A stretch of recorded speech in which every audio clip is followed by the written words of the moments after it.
Sir నమస్తే అండి. అసలు గన్నవరం నియోజకవర్గానికి సంబంధించి జరిగిన దాడి విషయంపై మీరు ఏ విధంగా రియాక్ట్ అవుతారు? అసలు దాడికి గల కారణాలు ఏంటి? గోడవల్లి నరసింహరావు గారు ప్రసాదంపాడు మాజీ వైస్ ప్రెసిడెంట్ చేశారు. ఆయన ఇంటి మీదకి ఈరోజు తెల్లరేగట్ట 3 గంటలకు వెళ్ళి దుండగులు 3 కార్లు అద్దాలు పగలగొట్టారు. దానికి కారణం ఏంటంటే ఆయన ఒక మంచి లీడర్గా గన్నవరం నియోజకవర్గంలో యార్లగడ్డ వెంకటరావు గారికి ముఖ్య అనుచరుడిగా ఉండి పార్టీ ఆఫీసు ఆయన సొంత స్థలాన్ని ఇచ్చి పార్టీ ఆఫీస్కి ముందుండి తెలుగుదేశం పార్టీకి యార్లగడ్డ వెంకటరావు గారికి ముందుండి నడిపిస్తున్నాడు, ఈయన ఏదో రకంగా భయపెట్టాలి, భయభ్రాంతులు చేయాలి అని అదే ఉద్దేశంతో అంతకుముందు కూడా ఆయన వెళ్తుంటే ఆయన కారులు అమ్మటే పడటం కానీ వాడిని ఏదో రకంగా ఇబ్బంది పెట్టి ఏదో చేయాలని చూసి ఈరోజు తెల్లరగట్ట 3:30కి అలా వచ్చి 3 కార్లు పగలగొట్టడం జరిగింది. ఇప్పుడు కమిషనర్ ఆఫీస్ దగ్గర కూడా ఉన్న రెఫరెండం కూడా ఇచ్చారు. అసలు వాళ్ళ దగ్గర నుంచి ఎలాంటి స్పందన వచ్చింది? అసలు కంప్లైంట్ తీసుకున్నారు, సిపి గారి కంప్లైంట్ ఇవ్వడం జరిగింది. ఎందుకంటే రాజ్యాంగబద్ధంగా ఏదైనా జరిగితే రాజ్యాంగబద్ధంగా వెళ్ళాలి, ఏదైనా సరే రూల్స్ పాటించాలనే పద్ధతి మా చంద్రబాబు నాయుడు గారు మా కార్యకర్తలకు చెప్పడం జరిగింది. అలాగే రూల్స్గా ఇలా జరిగింది కాబట్టి సిపి గారి కంప్లైంట్ ఇవ్వడం జరిగింది. వెంకటరావు గారు కానీ మా పెద్దలు ఇచ్చాం. తర్వాత పోలీసు వారు ఏ నిర్ణయం తీసుకుంటారు, ఏం చేస్తారు, చేసిన వాళ్ళని ఎలా పట్టుకుంటారు అనేది మేము చూస్తాం.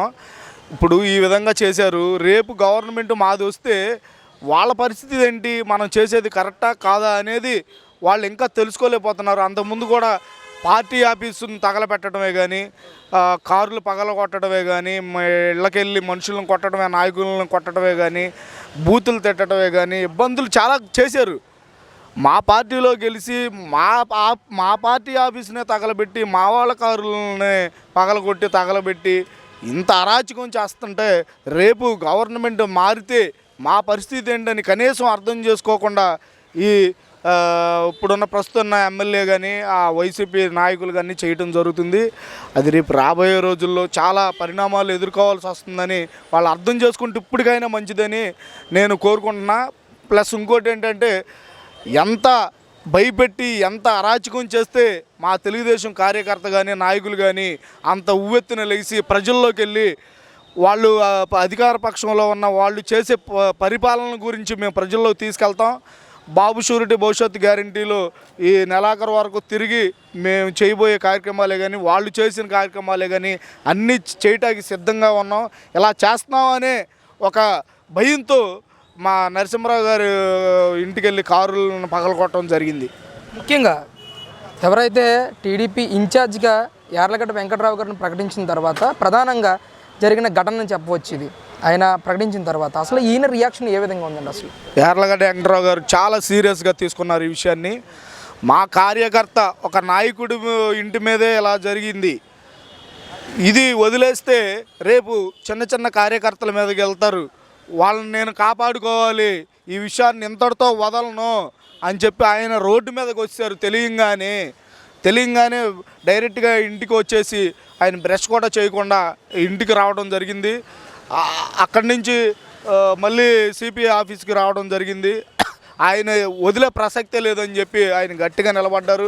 ఆయన వచ్చిన తర్వాత మా తెలుగుదేశం పార్టీకి గన్నవరం నియోజకవర్గంలో ఉన్న ప్రతి తెలుగుదేశం కార్యకర్తకి మంచి అండదండలు వచ్చినాయి. ఆయన కూడా అలాగే ప్రతి కార్యకర్తకి ఏది జరిగినా, ఎవరింట్లో అయినా ఏదన్నా జరిగినా, ఎవరైనా చనిపోయినా, ఏదన్నా కష్టాల్లో ఉన్నా ఆయన నేనున్నానని, ఆయన రాకపోతే వాళ్ళ తమ్ముడు సతీష్ అన్నను పంపించడం కానీ, విజయ్ గారిని పంపించడం కానీ అలా చేయటం జరుగుతుంది.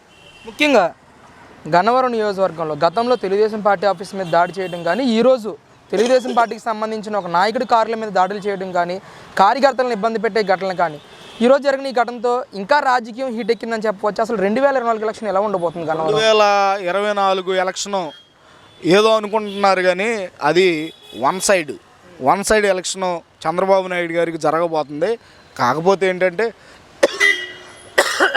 మేము కూడా ఇలాంటి కార్యక్రమాలు ఏదో చేసి జనాలను భయపెట్టి మనం ఏదో నెగ్గుదాం అని చూస్తున్నారు కానీ అంతకు మించి ఏమీ లేదు. జనాలంతా డిసైడ్ అయిపోయి ఉన్నారు. యార్లగడ్డ వెంకటరావు గారిని 50,000 పైన మెజార్టీతో గెలవడానికి సిద్ధంగా ఉన్నారు. మేము తిరిగేది యార్లగడ్డ వెంకటరావు గారిని గెలుపు కోసం కాదు, మెజారిటీ ఎంత తెచ్చుకుందాము. ఈ రాష్ట్రంలో 175 నియోజకవర్గాల్లో ఫస్ట్ మెజారిటీ యార్లగడ్డ వెంకటరావు గారిదే అవ్వాలని మేము తిరుగుతున్నాం తప్ప గెలుపు కోసం అయితే కాదు. గెలుపు ఎప్పుడో ఖాయం అయిపోయింది.